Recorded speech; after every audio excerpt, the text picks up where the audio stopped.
All right, are we good, Joshy? Are we good? I've been talking to you. Can you hear me? Yo. Okay. Yo, what's up? Let's see Joshman's gameplay. Oh, we got FD. Wonderful. Actually, we didn't see a single FD game between me and Zane. This is good because it'll... Oh, what the fuck? Getting shinier? I feel like here it's D plays 2 shine because he's not going to get the ledge. And you get him to the ledge, so you can F throw, you can up throw, and all of it is like a really good mix-up for you. What did I do? You just drilled again. I thought I would whiff, and I'd get grabbed. Sure, but Shine's faster than TBH. short up because he can grab your jump, and Shine's just going to be faster. He actually can't grab your jump. Wait, what? You can grab your jump squat. You get out, yeah. You get jump squat Nah. frames. You get 3 jump squat frames, but he can't grab you. Yeah, so Shine's just going to be faster, right? Yeah, shine is gonna be faster, but I'm worried about like being out of range of it. Of like the shine. I think at post-drill. 0, I'd take the risk because the chain grab's not true until like 20. Make sure you're ambiguous DIing, unless you're only DIing out for F throw. Ambiguous DI is crucial from 0 to 15. I'm not seeing much SDI. Are you SDIing every up air? That one you SDI'd, that one you didn't. Are you SDIing every hit? I SDI'd the weak up air down. Okay. I'm SDI'ing most of the hits. Okay. Just something to work on, yeah. Your time might be off. Nice job. Wow, that was actually phenomenal by him. I'm not gonna lie. I'm just so obvious in my approaches. I get grabbed all the fucking time just trying to hit him. I just want to see a few of them in a row. The reason I actually like FD is because it's forcing me to see. Yeah, your mid range is bad. You're just running in.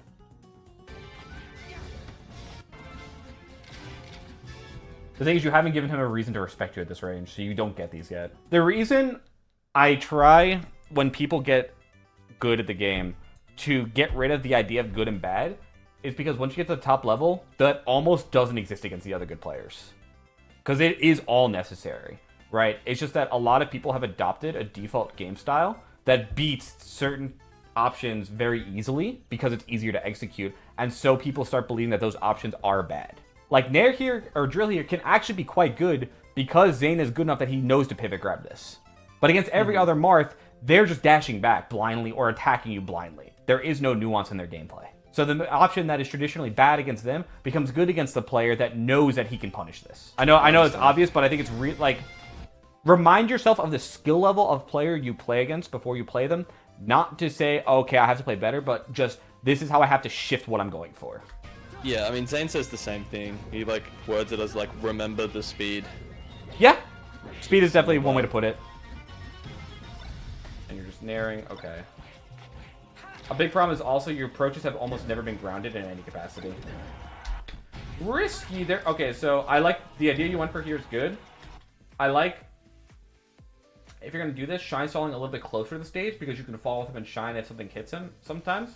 And the other thing is if you hit, you can always jump and air dodge back. When you're down here, that far down, you have committed to using that double jump, and if he fares you, you are done. Okay. Not to say there's not a use for it, but you see the level of commitment here as opposed to the level of commitment here? Yeah, where you it can makes a lot get of hit sense. and still jump back. Yeah, so we have true neutral now. How do you get around it? I'm not going to lie. I just am in favor of staying grounded even on FD during invincibility. Either grounded or ledge. I know it's scary, but the dash ins is just important. Fox's full hop is special on this stage, is much more punishable than on other stages. And so even though it's counterintuitive, because you're like, oh, I don't want to be on the ground because it's like the only place I can really play and it feels obvious. The other one is even more punishable. Here's my problem with your dash dance. Look where you're dash dancing, okay? Mm-hmm. And then you approach at this mid-range. But my problem with it is that not once have you dash dance with the intent to just dash dance to take space yet. And it probably comes from that same emotion where you're talking about, I need to make something happen, I need to get a hit on him. But I don't care. I don't care that you feel like you need to get a hit on him right now.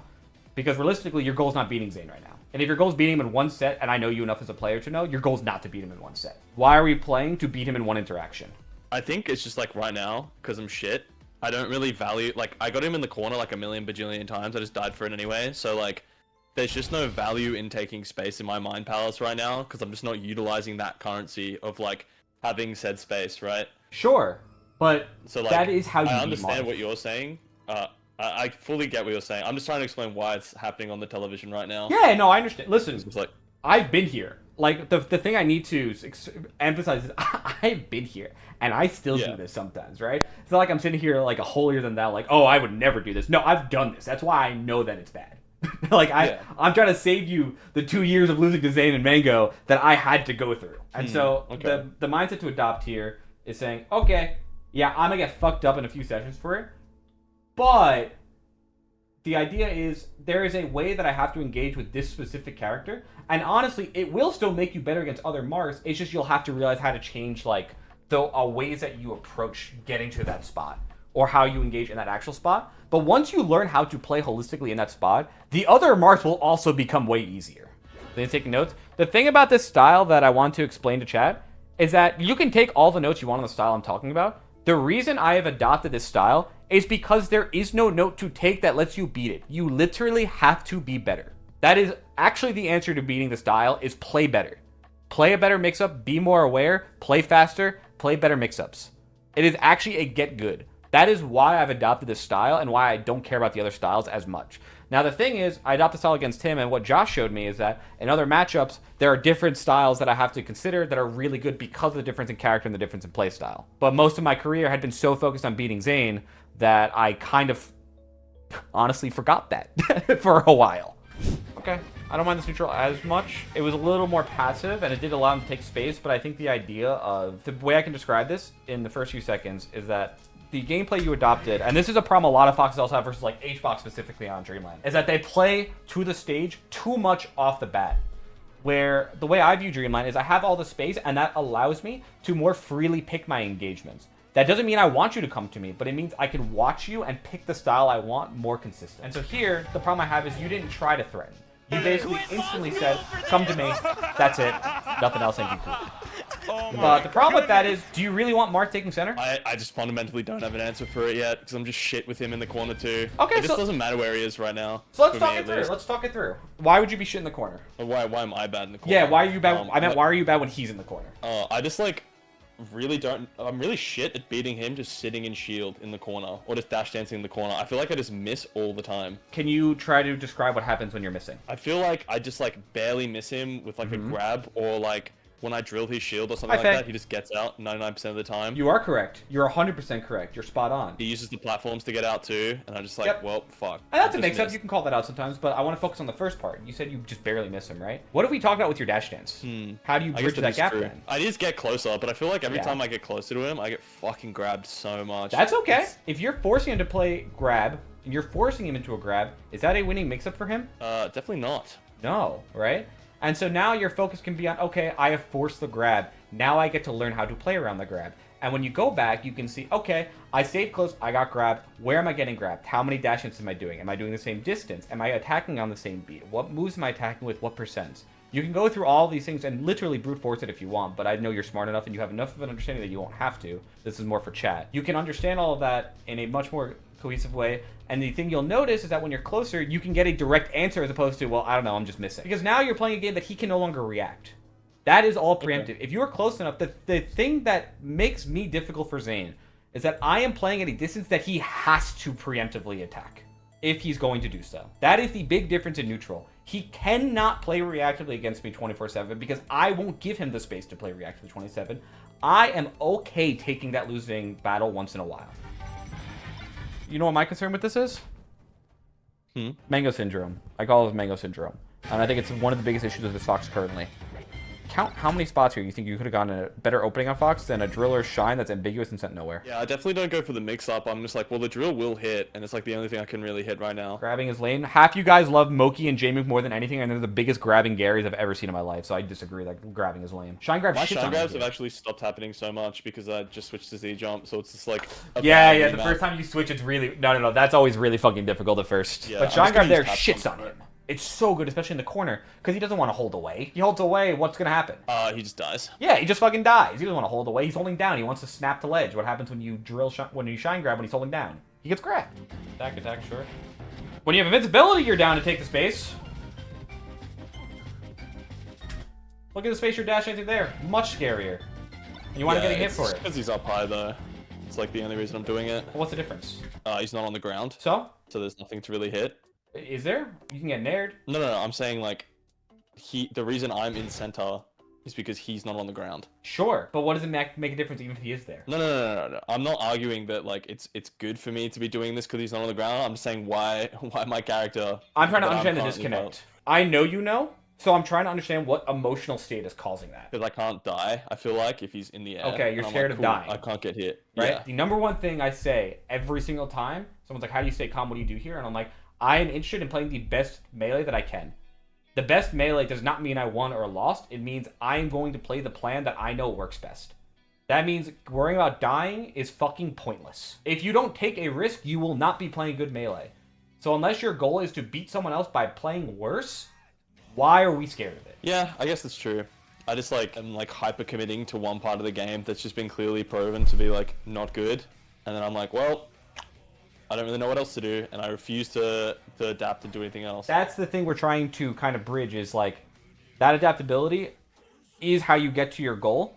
And so whatever the restraint is, because there is a reason that you don't want to die. There's a reason you don't want to lose. It's ego and all this shit. And believe me, like if you watch me on stream, I get it. But have you noticed that on stream, I'll rage in games, but when it comes to middle of the tournament, after the set, I'll be mad. But in the middle of a tournament set, I never get mad anymore. Yeah, I haven't seen it. I'm calm, I smile, and after games, I don't make excuses. I just say GG's. That's because in those moments, I am only interested in playing the best melee I can. I don't give a shit about anything else. None of that is real. Even the anger and friendlies, I wish I could explain this to people because it's like I get that my brain works differently. None of the anger is real. It's a motivator. I use it because it's my way to keep myself invested in getting better. None of the shit matters. I want to play the best melee I can. And I like this quote from Shep where he said, results do not make you a good player. Because I know a bunch of players who have results and are not good. But being a good player will always lead you eventually to results. I kind of just play the same in almost every matchup. Mm-hmm. I feel like. So it's just like, I'm not really being adaptable or like looking at just like how to play against certain like matchups or characters. And then I'm like, this is just how I play as Smiley. Yep. I just need to like actually just figure it fucking out. And Well, so what's your goal with playing then, right? You can start really simply from there. what the goal from playing is. Yeah, like what are you trying to accomplish by playing? When you're playing Zane, what are you trying to accomplish? I haven't really thought about it, honestly. It's a good place to start. Don't have to think about it now, but if that isn't something you even thought about, especially at this level, then that's something you have to think about. You do the same back here. I do. Yeah. And you do the run in there. And see, this one is not reactable. But when we talked about cadences, you haven't shown that you're willing to dash hands a lot yet. Shine grab's so good here too. Shine grab is amazing. Like here. And there, you've already shown that cadence that you're going to dash hands, and this is the thing that people defer to dash hands. The trick is if your default here was shine grab, eventually he would do the same thing where he'd be like, okay, power shield to shine, roll in, now you're in the corner, and now he gets play when he makes up. So that's why it's so important to have all those things work together harmoniously instead of having one thing that you rely on. So what are you trying to clip here? Like a preemptive jump or something like that? If I saw this, I would expect it clipping a dash. This was such better neutral. I don't like your move choice, but the timing, the cadences, the distances you chose, all way better. Yeah, I definitely tried to short hop drill. I just missed it. It's not even good to do that there. Even then, it's probably. Remember, cadences like he's in fair mode. Like watch him right. Yeah. He's in fair mode. And if he does the fair and then instinctively changes, good for him. He won the mix-up. That sometimes you lose mix-ups. You keep it in mind for next time. But the timing itself is what I want you to focus on here. See how you do that, then you wave dash in, you get close, wave dash down, and then you run in and you go around it. There's that tiny, like, fraction of a second that you halted your movement, completely threw off all of his double down tilt here. I always do this too, but I think double down tilt is the only combo you have. Oh yeah, that's fair. I wonder if it hits. It gets pretty far away. I've tried it already. It doesn't work. Take your time. Okay, you know why you fell out of nair here, right?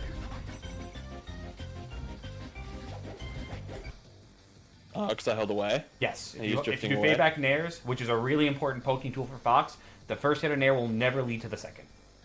Right. That makes sense. Go back there. And even this, like, you took some damage, but the way you worked yourself in overall was a lot better. Yeah, And it was I an didn't awkward just timing. punt it. Why are we waiting so long? No light shield setup? Hold on, let me just fly around a little bit. Okay. Oh my god, it does it again. Yep, 1 sec. Can we get it to not do that? I'm sure you've watched me. Why are we not doing a light shield setup here? So I just light shield here? Yeah, Yep. that makes sense. Because then you can do an unreactable late jump out with a shine, and if he fares you and you don't jump out, you just get hit the ledge and you just back air him anyways. Because you dashed in. So I guess if you thought you were out of range, dashing in makes sense. Okay, sure. Just misunderstanding. Yeah. Can't do anything there. Nice job. Come straight down. Yeah. Yeah. Okay. How do you feel about everything that we talked about? Yeah, I mean, it makes a lot of sense. There's, like, very clear moments where I'm doing, like, 10% of the right thing, and it's just like, oh, look, it's a million times better. Yeah. Edgeguard stuff is obviously just needs to be time putting in and just a lot more viewing and just paying attention to what options he has and what he can do. Use the full hubs is really good if he just has fucking nothing. Yeah, the vaults can be pretty good. But generally, the thing I want you to like internalize from this is understanding that you are playing mix-ups that you will sometimes lose. And the expectation is that as your punish game and your edge guarding game gets refined, and this might happen naturally, but it's good to have this understanding earlier, degree to which you kind of go back and forth on punish game should make it that you are advantageous on this on average by taking those mix-ups that you can sometimes lose. And instead of trying to go for the hard reads that realistically don't even get you that much anyways most of the time because you're not hitting hard enough for it to get you much. I mean, it makes a lot of sense. It's just very frustrating to watch, but that is life. Oh, believe me, I get it. I still have a problem watching my own VODs back because I hate watching myself be fucking shit. I appreciate the time, man. Yeah, absolutely. Hopefully it's just helpful. I don't want to say the L's, but they are like in-game L's.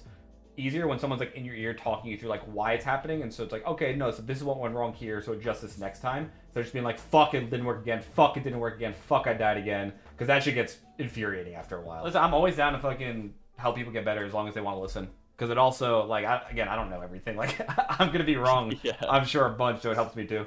No, you're definitely going to be more often right in this case, though, so definitely more than happy to listen. All right, sick. Give me a shout out when you know what time it is, and then we'll figure it out from there. All right, we'll do. Take it easy, man. You too.